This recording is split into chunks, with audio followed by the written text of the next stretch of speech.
Hello दोस्तों, कैसे हो आप देख रहे हैं अपनी बात समीरा के साथ। आज की सबसे बड़ी न्यूज है। आज एक ऐसी प्राउड और सरप्राइजिंग खबर सामने आई है जिसे सुनते ही हर देशभक्त का सीना गर्व से चौड़ा हो जाए। वर्ल्ड बैंक की रीसेंट रिपोर्ट के मुताबिक भारत ने G20 कंट्रीज में इनइक्वालिटी कम करने के मामले में टॉप पोजीशन हासिल कर ली है।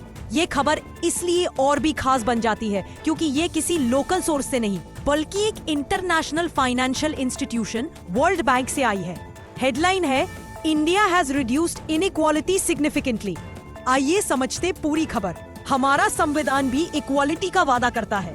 हम भारत के लोग जहां हर नागरिक के साथ समान व्यवहार की बात होती है।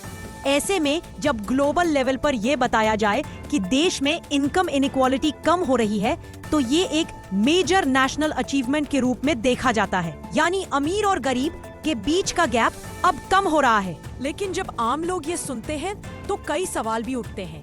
क्या वाकई में अमीर और गरीब के बीच का अंतर कम हो गया है? अमीर लोगों के लिए हो सकता है इससे कोई फर्क न पड़ता हो, पर गरीब व्यक्ति सोचता है ऐसा क्या बदला जो मुझे महसूस ही नहीं हुआ। रियल जिंदगी में इनइक्वालिटी अभी भी कई जगह पर दिखाई देती है। फिर भी मीडिया ने इस खबर को प्राइम हेडलाइंस बनाया।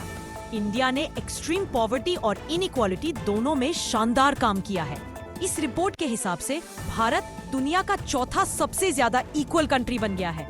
ये क्लेम द हिंदू जैसे रिप्यूटेड नेशनल न्यूज़पेपर्स में भी छपा गया, जिससे इस न्यूज को और क्रेडिबिलिटी मिल गई, खासकर उन स्टूडेंट्स के लिए जो यूपीएससी या कॉम्पिटिटिव एग्जाम्स की तैयारी कर रहे हैं। वर्ल्ड बैंक का नाम जुड़ते ही लोगों का भरोसा बढ़ता है क्योंकि ये एक globally respected American based financial institution है जो ब्रेटन वुड्स सिस्टम के अंडर काम करता है।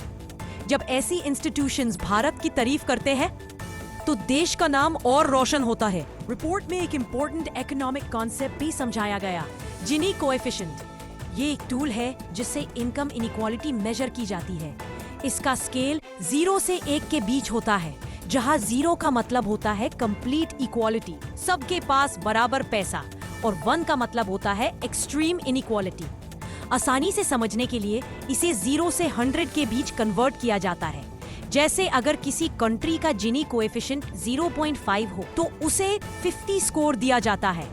इसी गिनी कोएफिशिएंट के बेसिस पर वर्ल्ड बैंक ने ये कंक्लूड किया कि भारत ने इनकम इनइक्वालिटी को सिग्निफिकेंटली रिड्यूस किया है और ये इंप्रूवमेंट ग्लोबली रिकॉग्नाइज किया गया है। इंडिया ने इनकम इनइक्वालिटी को रिड्यूस करने के मामले में G20 में टॉप किया है और वर्ल्ड बैंक की रिपोर्ट ने इसे वैलिडेट किया है। लेकिन ग्राउंड रियलिटी में लोगों को तभी भरोसा होगा जब वो इंप्रूवमेंट अपनी रियल लाइफ में महसूस करेंगे। उम्मीद है आपको इन्फॉर्मेशन पसंद आई होगी।